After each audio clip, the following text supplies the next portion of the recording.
Hello students, this is Mrs. S.P. Valli from Flute English Grammar Creations YouTube channel. Today we are going to learn about pronouns in detail.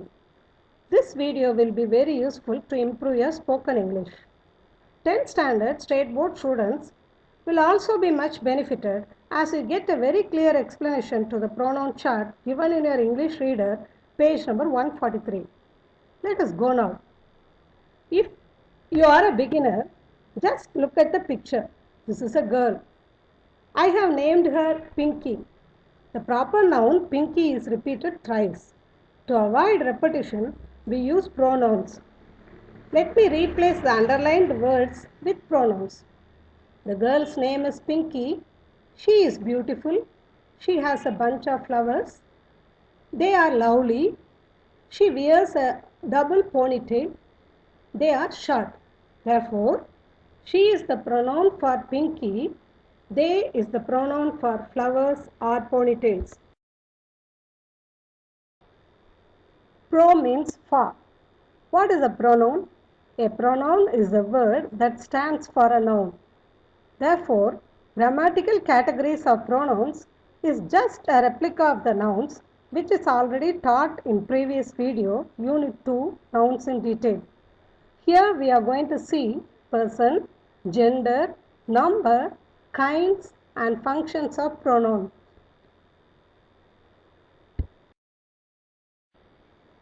These three cases of pronouns play a major role in English language. They are subjective case, objective case, possessive case. Some more functions of pronouns are given at the end of the video.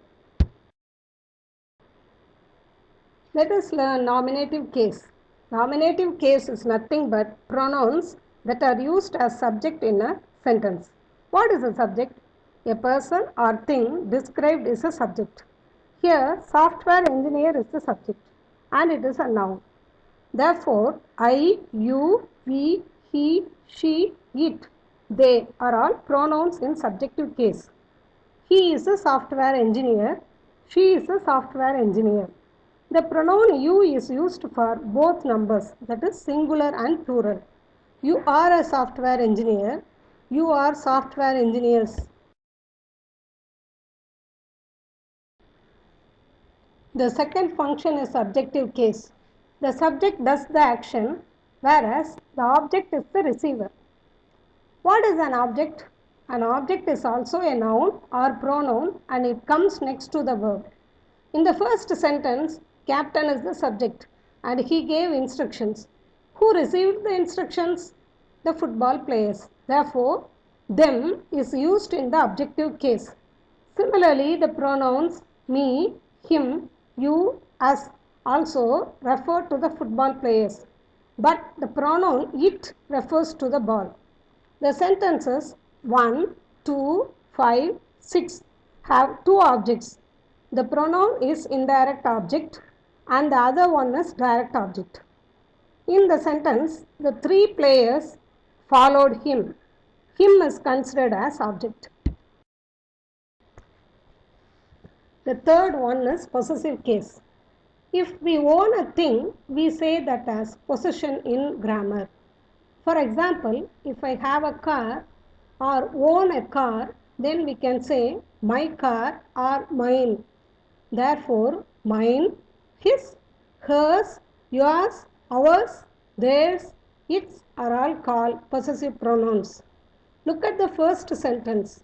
If I use pronouns with a noun that is given in brackets, as in your ball, his ball, or my ball, then they are possessive determiners or possessive adjectives.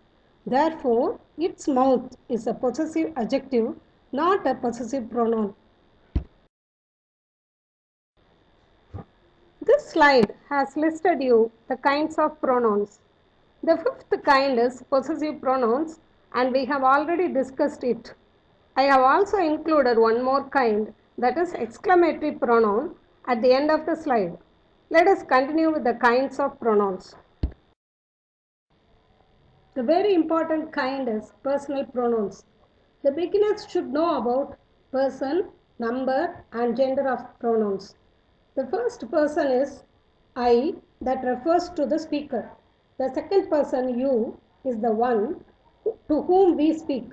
The third person refers to the person we speak about. The third person has three genders. He is masculine gender, she is feminine gender, and it is neuter gender. The pronoun you is used for singular and also plural. The pronoun they is used for two or more people, animals, or things. We can say they are people, they are flowers, they are tools, etc. Demonstrative pronouns. They are used for pointing out things. This and these denote the things that are near. That and those for the things that are far. This is a horse. We stand away from a galloping horse. So we say that horse. This and that are used for singular nouns. Some sheep are found in front, so it is these sheep, and goats are found at the back, so those goats. The question words who, whose, whom, which are used to relate a noun, so they are called relative pronouns.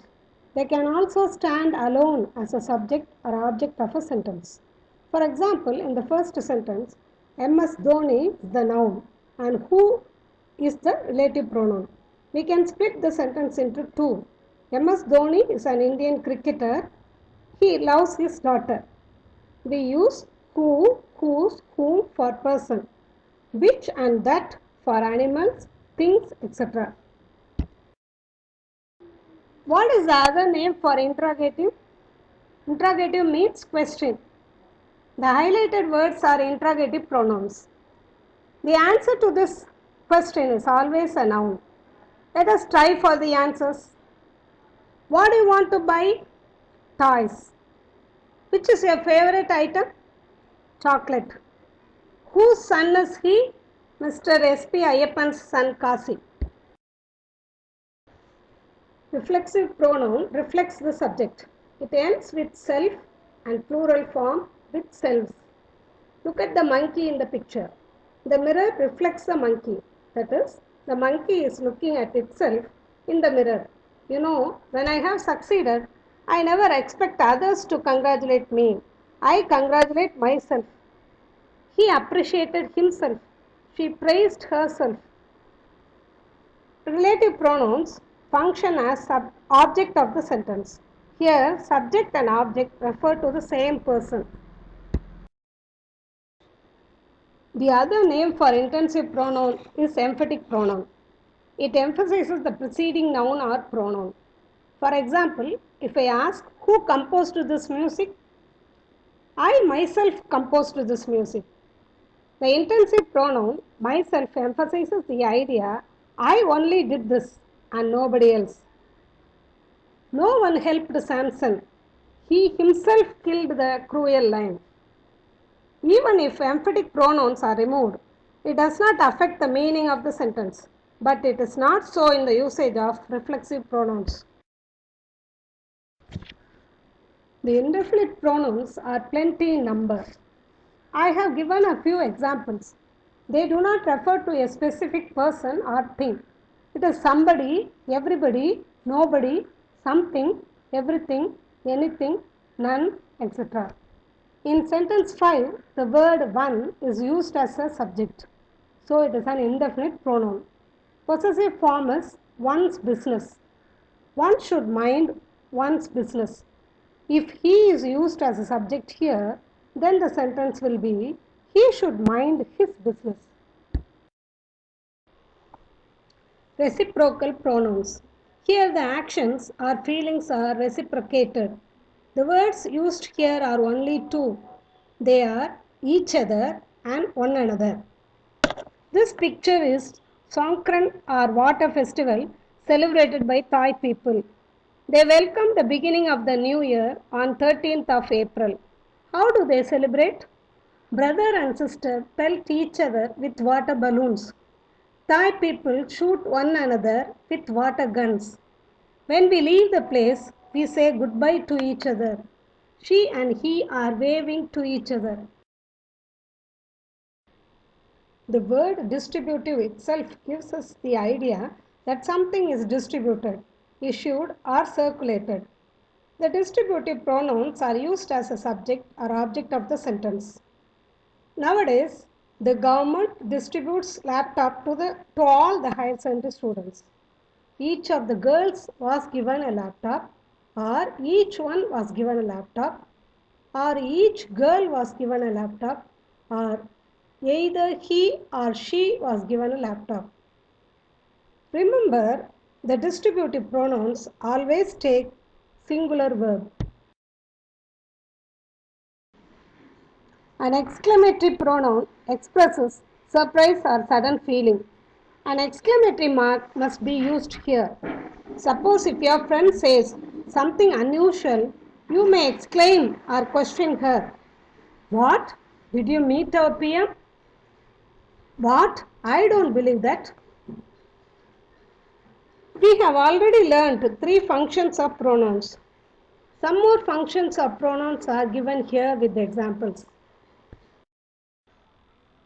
This one and the other tabular columns will sum up the cases and types of pronouns.